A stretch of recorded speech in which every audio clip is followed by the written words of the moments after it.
বাংলাদেশ সেনাবাহিনী আজ operation devil হান্টের অংশ হিসাবে গাজীপুরের টঙ্গী একটি বস্তিতে অভিযান চালিয়েছে।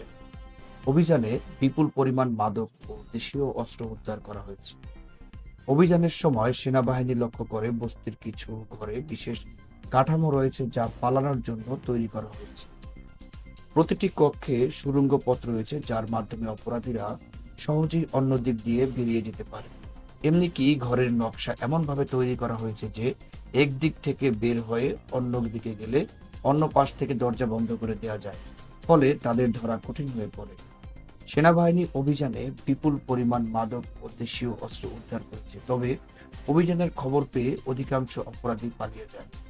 তবে প্রায় 50 জনকে গ্রেপ্তার করা হয়েছে, যারা মাদক ও বিভিন্ন অপরাধের সঙ্গে সম্পৃক্ত বলে ধারণা করা হচ্ছে।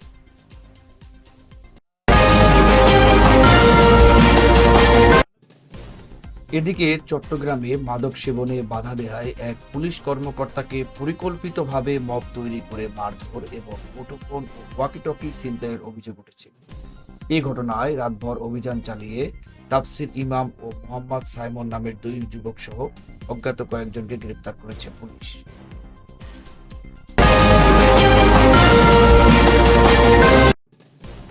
দেশের আইন শৃঙ্খলা পরিস্থিতি অবনতির পেছনে আওয়ামী লীগের ইন্ধন রয়েছে বলে মন্তব্য করেছেন স্থানীয় সরকারের উপদেষ্টা আসিফ মাহমুদ।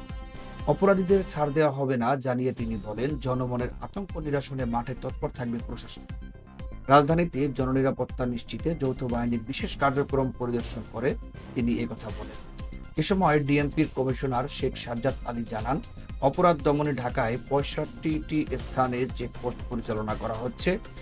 এদিকে উত্তরায় ছিনতাইকারী সন্দেহে 2 জনকে আটক করে মারধর করেছে বিক্ষুব্ধ জনতা। রাত নামলেই এখন জনমনে ভয়ভীতি বাড়ে, ছিনতাই ডাকাতের খবর আতঙ্ক ছড়িয়ে পড়ে।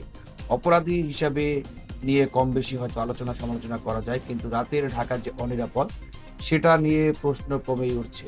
মঙ্গলবার উত্তরায় ছিনতাইকারী সন্দেহে 2 জন যুবককে আটক করে রাখে জনতা। পরে ওভারব্রিজে উল্টো করে ঝুলিয়ে পেটানোর কথা শোনা যায়। গত কয়েক মাসেই ঢাকায় ছিনতাই ডাকাতি ত্যাক্ত হয়ে মানুষ সতর্ক হয়েছে ঠিকই, কিন্তু আইনের কাছে অপরাধীদের তুলে না দিয়ে এমন শায়েস্তা করলো তা নিয়েও প্রশ্ন উঠেছে।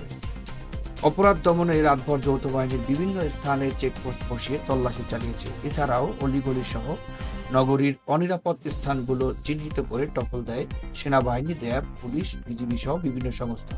জিজ্ঞাসাবাদ করেন সন্দেহজনক অনেক নিয়ে।